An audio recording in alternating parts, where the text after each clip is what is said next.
Welcome my all students, Major Philosophy, West Bengal State University, 2025।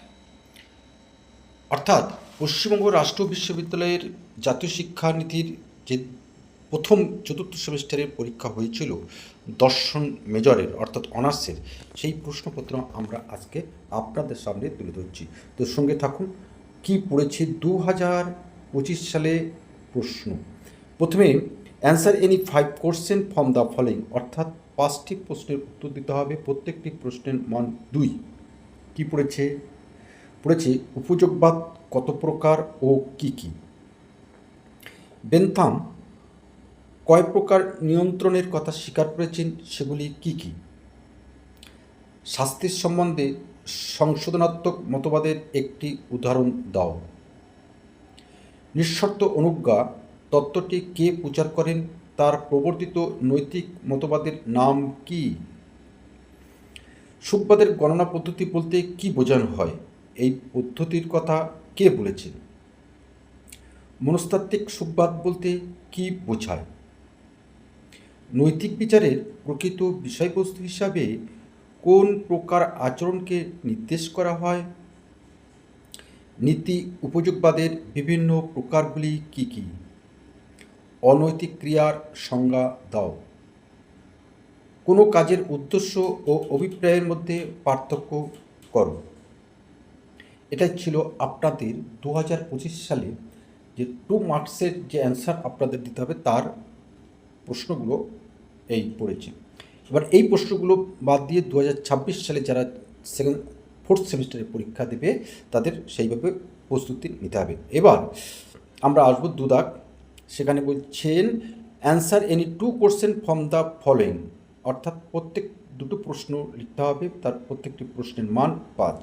আর সেই প্রশ্ন আলোচনা করার আগে আমরা বলে রাখি, বর্তমানে আমাদের অনলাইনে ছাত্রছাত্রীর সংখ্যা 17টি কলেজ মিলিয়ে হচ্ছে ক্যালকাটা এবং আমাদের ওয়েস্ট বেঙ্গল স্টেট ইউনিভার্সিটি। সুতরাং Bangla major and minor, philosophy minor, political science, history and education নিয়ে যে কেউ কোনো ছাত্রছাত্রী যদি অনলাইনে শিক্ষা নিতে চাও বা ডিজিটাল নোট নিতে চান, তাহলে অবশ্যই আমাদের কমেন্টস বক্সে জানাবেন। আমরা সেইভাবে আপনাদের পাশে থেকে আপনাদের সহযোগিতা করার চেষ্টা করব মাত্র। টিকা লেখো, কর্তব্যের জন্য কর্তব্য, অর্থাৎ ডিউটি ফর ডিউটি সেক্স। মনস্তাত্ত্বিক ও নৈতিক সুখবাদের মধ্যে পার্থক্য করো। নৈতিক নিয়মকে নিঃশর্ত আদেশ বলা হয় কেন, ব্যাখ্যা করো।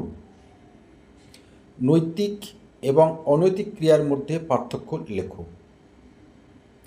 এবার আমরা আসবো 3 দাগ। সেখানে বলছেন যে answer any 2 question from the following, অর্থাৎ দুটো প্রশ্ন লিখতে হবে আমাদের, প্রত্যেকটি প্রশ্নের মান 15, অর্থাৎ 30। কান্ট প্রবর্তিত কর্তব্যমুখী নীতি তত্ত্বটি ব্যাখ্যা ও বিচার করো। আদর্শনিষ্ঠ নীতিশাস্ত্র ও পরানীতিশাস্ত্র এবং প্রায়োগিক নীতিশাস্ত্রের মধ্যে পার্থক্য করো। শাস্তি তত্ত্ব ব্যাখ্যা করো। শাস্তির সম্পর্কিত মতবাদগুলির মধ্যে কোনটিকে তোমার সন্তোষজনক বলে মনে হয়, তোমার উত্তরের সমর্থনে যুক্তি দাও। উপযোগবাদ কি, মিলের উপযোগবাদ সবিচার আলোচনা করো। বেন্থামের উপযোগবাদ থেকে তা কিভাবে পৃথক করা যায়। এটাই ছিল আপনাদের 2025 সালের যে প্রশ্ন পরীক্ষায় পড়ে গেছে, সেই প্রশ্নটি আপনাদের সুবিধার জন্য তুলে ধরলাম। তা আশা করছি আপনাদের এই প্রশ্নটি ভীষণ কাজে লাগবে। আর যদি কাজে লাগে অবশ্যই আমাদের চ্যানেলটি সাবস্ক্রিপশন করে আমাদের পাশে থাকবেন। তবে একটা কথা মনে রাখবেন যে এই ধরনের বিষয় আপনার কাছে প্রথম আমরা পৌঁছে দিতে চাই, সেই কারণে বেল আইকনটি কিন্তু প্রেস করতে ভুলবেন না। আর অবশ্যই বন্ধুদের মধ্যে একটা শেয়ার করে দিন, কারণ আপনার একটা শেয়ার যেমন আমাদের নেক্সট ভিডিও তৈরি করে উজ্জীবিত করে, ঠিক তেমনি আপনার শেয়ারের মধ্য দিয়ে আপনার বন্ধু কিন্তু অনেকটা উপকার পেতে পারে আমরা আশা করি।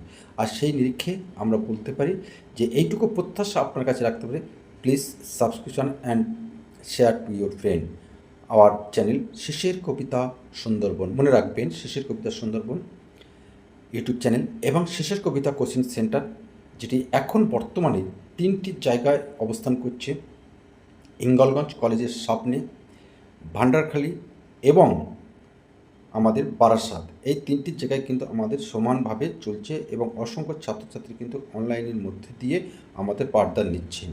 সুতরাং আপনিও আমাদের এই যে বৃহৎ পরিবার, শিশুর কবিতার বৃহৎ পরিবার, সেই পরিবারে আপনাকে সদস্য হওয়ার জন্য আমরা আমন্ত্রণ রাখলাম। আশা করি আমরা সেই আমন্ত্রণে আপনারা সাড়া দেবেন এবং আজ তবে এখানে রাখি। আগামী কোনো একটা সময় বা নেক্সট ভিডিও আপনার সাথে অবশ্যই আমাদের দেখা হবে, এই প্রত্যাশা নিয়ে আজ রাখছি। সবাই ভালো থাকবেন, সুন্দর থাকবেন, আমরাও ভালো থাকবো এই তীব্র গরমের মধ্যে দিয়ে। ধন্যবাদ।